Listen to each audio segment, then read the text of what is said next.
Assalamualaikum warahmatullahi wabarakatuh. Perkenalkan, nama saya Diva Agustina. Saya dari kelas 3B, Prodi D4 Keuangan Syariah Politeknik Negeri Bandung. Di sini saya akan membuat video tutorial untuk memenuhi salah satu tugas mata kuliah aplikasi kuantitatif bisnis syariah, yaitu dengan membuat video tutorial pengujian asumsi klasik. Semoga video tutorial ini dapat bermanfaat bagi kita semua. Selamat menyaksikan. Baik, sebelumnya di sini saya akan menjelaskan uji asumsi klasik dalam analisis regresi. Yang pertama, apa itu uji asumsi klasik? Uji asumsi klasik adalah serangkaian pengujian yang memverifikasi apakah model regresi kita memenuhi persyaratan statistik yang diperlukan. Lalu, mengapa uji asumsi klasik itu penting? Jika asumsi-asumsi ini dilanggar, estimasi parameter yang kita hasilkan bisa bias, tidak efisien, atau bahkan menyesatkan dalam pengambilan keputusan. Selanjutnya, ada 4 pilar uji asumsi klasik. Yang pertama yaitu uji normalitas. Pengujian untuk memeriksa apakah residual atau error term dalam model regresi berdistribusi normal.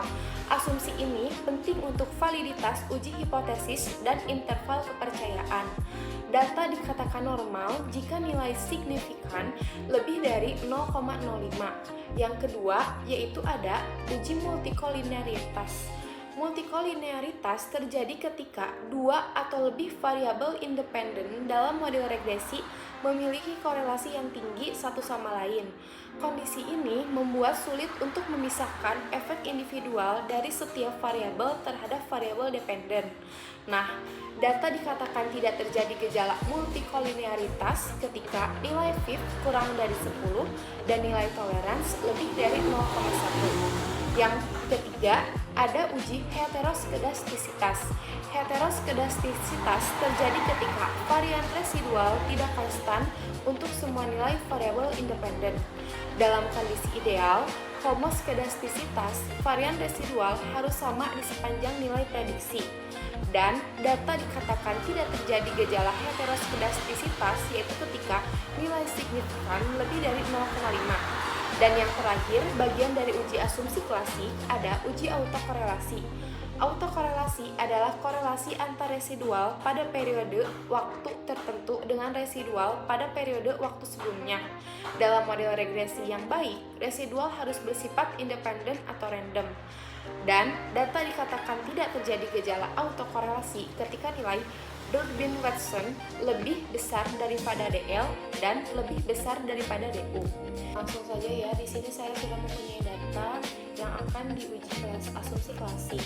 Di sini saya mempunyai variabel X1 yaitu ROA, X2 yaitu ROE, X3 yaitu PER, dan terhadap harga saham atau variabel Y. Langsung saja kita copy si datanya, lalu kita paste ke SPSS. Nah, sudah tercopy ya. Lalu kita ganti namanya, yang ini jadi X1, ini jadi X2, ini X3, dan ini Y. Lalu kita ganti juga, tambahin label, yang ini ROA, yang ini ROE, ini PER, dan ini harga saham.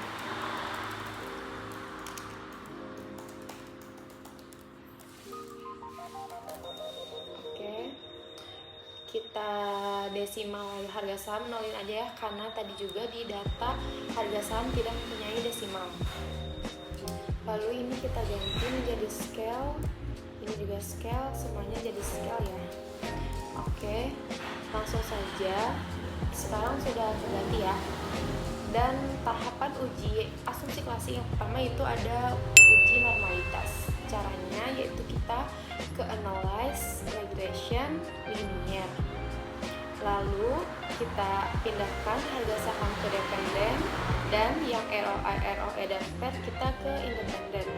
Nah, pas di statistik kita nggak usah ada yang rubah ya. Lalu di plots kita boleh centang histogram dan normal probability plot. Lalu di set kita bikin variabel residual ya, jadi centang yang unstandardized. Oke, kalau oke tinggal continue, lalu oke. ini ya terlihat hasil dari yang barusan. Tapi untuk pengujian normalitas tidak cukup sampai di sini, kita langsung lanjut lagi. Caranya ke analyze, lalu ke non parametric test, ke legacy dialog. Maaf ya, kita ke non parametric test, legacy dialog, lalu ke one sample KS. Kita masukin yang unstandardized residual ini, lalu oke. Nah, terlihat ya ini hasil dari uji asumsi klasik tes normalitas. Di sini terlihat bahwa nilai significance to tell yaitu lebih dari 0,05, artinya pengujian dapat langsung dilanjutkan ke uji asumsi klasik tahapan selanjutnya. Kita langsung saja ke tahapan selanjutnya, itu ada uji multikolinearitas. Caranya yaitu kita ke analyze, kita ke regression, kita lanjut ke linear, lalu kita di statistik. Yang tadinya yang dicentang model fit dan estimate, kita uncentang diganti dengan covariance dan collinearity karena kita akan melakukan uji multikol ya. Lalu di plots kita uncentang juga yang histogram sama probability itu.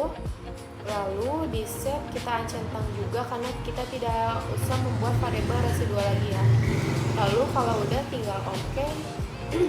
Dan ini keluar hasil dari uji multikol. Nanti sebelumnya saya pas sesudah beres pengujian ini akan memperlihatkan interpretasi dari masing-masing pengujian. Langsung lanjut aja kita ke pengujian yang ketiga, yaitu pengujian heteroskedastisitas. Caranya kita ke analyze, lalu ke regression, lalu lanjut ke linear. Nah, di sini kita pasti statistik, balikin lagi yang dicentang itu estimate dan model fit. Lalu tinggal continue. Di plots kita masukkan yang S resid ke Y dan Jpred ke X. Oke, di set kita tadi sudah menguncentang ini ya, tinggal oke saja. Nah, dan ini terlihat hasil dari uji heteroskedastisitas. Nah, untuk memastikan uji heteroskedastisitas, kita bisa juga melaksanakan dengan uji Gleitzer. Caranya kita ke transform, lalu compute variable. Nah, kita isi target variable dengan ABS, lalu kita cari di bagian aritmetik, yaitu ada ABS, tinggal ketuk 2 kali, lalu unstandardized kita masukkan ke sini dan oke. Nah, di sini sekarang kita sudah mempunyai variabel ABS dan kita ganti lagi untuk pengujian heteroskedastisitas dengan mengganti variabel dependent yang asalnya harga saham dengan menggunakan variabel ABS ini. Caranya balik lagi ke analyze, regression, linear. Yang dependent ini kita ganti dengan variabel ABS. Nah, untuk di statistik kita tetap estimate dan model fit, lalu yang lainnya kita juga cek dulu ya. Takutnya ada yang kecentang, lalu kalau udah benar dirasa aman kita langsung oke saja.